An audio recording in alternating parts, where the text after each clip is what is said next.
श्रीमद् भागवतम स्कंध 6 मनुष्य के लिए विहित कार्य। अध्याय 6 दक्ष की कन्याओं का वंश।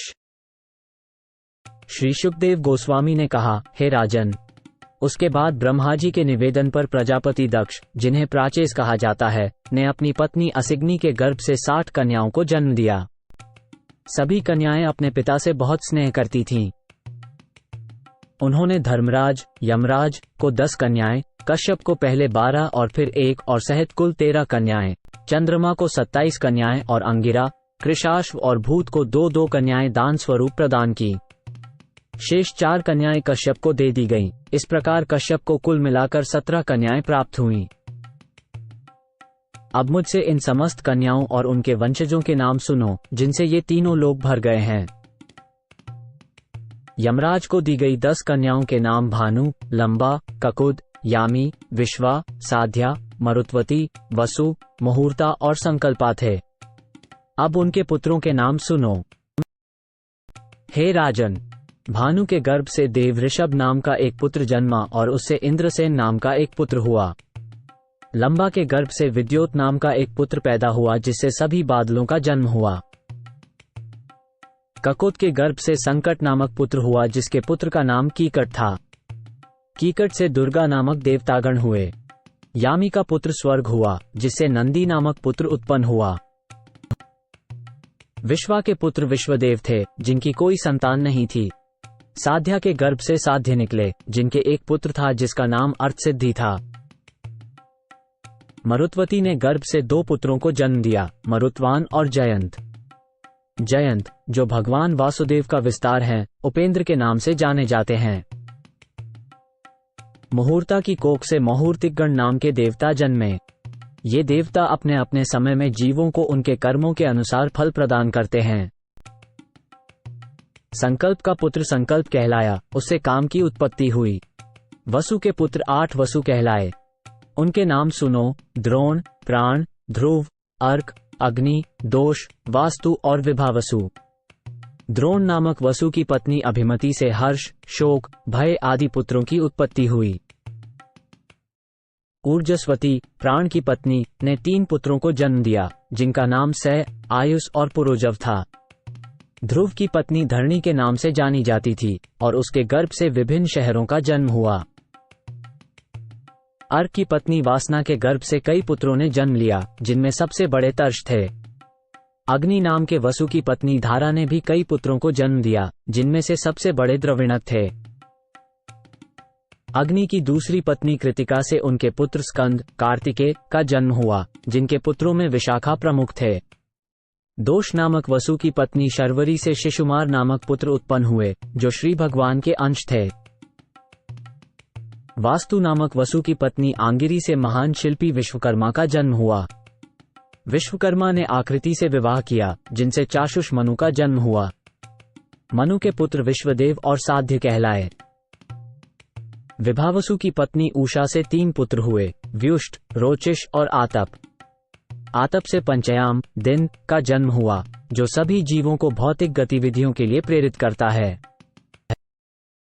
भूत की पत्नी सरूपा ने 1 करोड़ रुद्रों को जन्म दिया, जिनमें से 11 मुख्य रुद्र हैं: रैवत, अज, भव, भीम, वाम, उग्र, वृषाकपि, अजैकपात, अहिर्ब्रधन, बहुरूप और महान। भूत की दूसरी पत्नी भूता से उनके साथी बहुत भयंकर भूत और विनायक आदि उत्पन्न हुए थे। प्रजापति अंगिरा की 2 पत्नियां थीं, स्वधा और सती। स्वधा ने सभी पितरों को अपने बेटे के रूप में स्वीकार किया और सती ने अथर्वंगिरा वेद को ही अपना बेटा मान लिया। कृष्वाश्व नामक राजा की 2 पत्नियां थीं। उनकी पहली पत्नी का नाम अर्चिस था तथा दूसरी का धिषणा।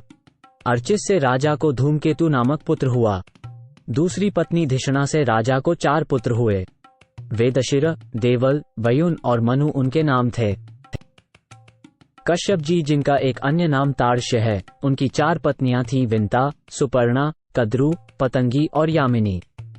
पतंगी ने कई तरह के पक्षियों को जन्म दिया और यामिनी ने टिड्डियों को जन्म दिया। विंता, सुपर्णा ने भगवान विष्णु के वाहन गरुड़ और सूर्य देवता के सारथी अनुरु या अरुण को जन्म दिया। कद्रु ने अनेक प्रकार के नागों को जन्म दिया, तारांकन। हे महाराज परीक्षित, कृत्तिका राशि का समूह चंद्रदेव की पत्नियां थीं। परंतु चंद्रदेव को मितानशील रोग का शाप प्रजापति दक्ष द्वारा दिए जाने के कारण वो किसी भी पत्नी से संतान उत्पन्न नहीं कर सके।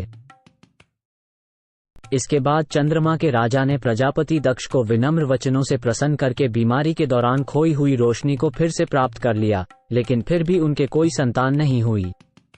चंद्रमा कृष्ण पक्ष में अपनी चमक खो देता है, लेकिन शुक्ल पक्ष में उसे फिर से प्राप्त कर लेता है। हे राजा परीक्षित, अब मुझसे कश्यप की पत्नियों के नाम सुनिए, जिनके गर्भ से इस पूरे ब्रह्मांड के जीवों का जन्म हुआ है। वे लगभग पूरे ब्रह्मांड के सभी जीवों की माता हैं और उनके नाम सुनना शुभ है। उनके नाम हैं अदिति, दिति, दानु, काष्ठा, अरिष्टा, सुरसा, इला, मुनि, क्रोधवशा, ताम्रा, सुरभि, सरमा और तिमि।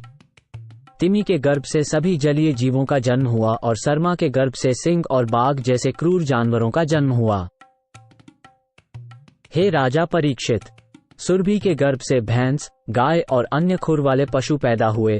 ताम्रा के गर्भ से बाज, गिद्ध और अन्य बड़े शिकारी पक्षी पैदा हुए और मुनि के गर्भ से अप्सराएं पैदा हुईं। क्रोधवशा से दंशूक नामक सर्प, अन्य रेंगने वाले प्राणी तथा मच्छर उत्पन्न हुए। इला के गर्भ से सभी प्रकार की लताएं तथा वृक्ष उत्पन्न हुए। सुरसा के गर्भ से राक्षसों ने जन्म लिया।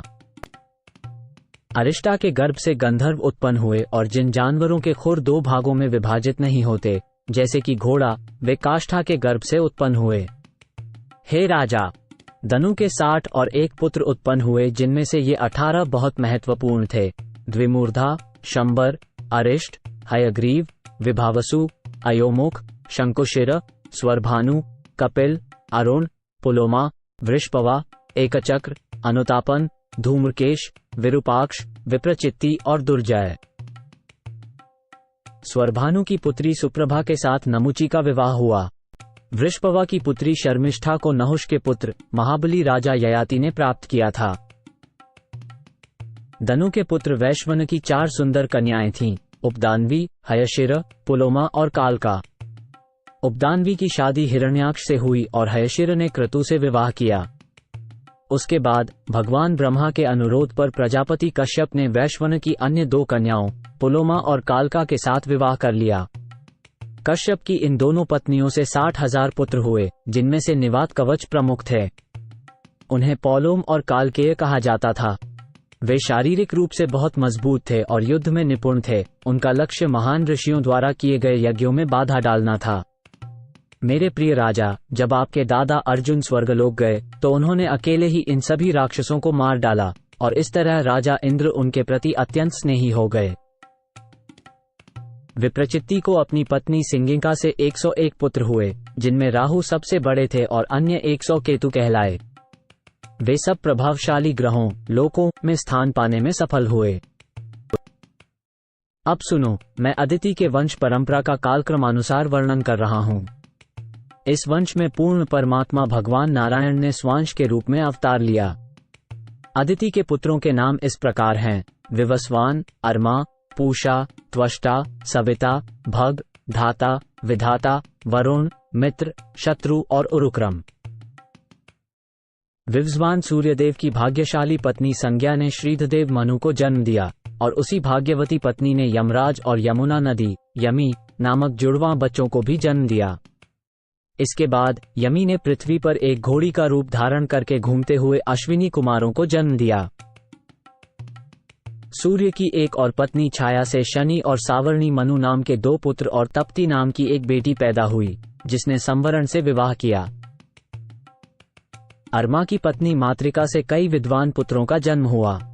श्री ब्रह्मा ने उन्हीं के वंश से मनुष्य जाति की सृष्टि की, जो आत्मनिरीक्षण की प्रवृत्ति से संपन्न हैं। पूषा के कोई बेटे नहीं थे।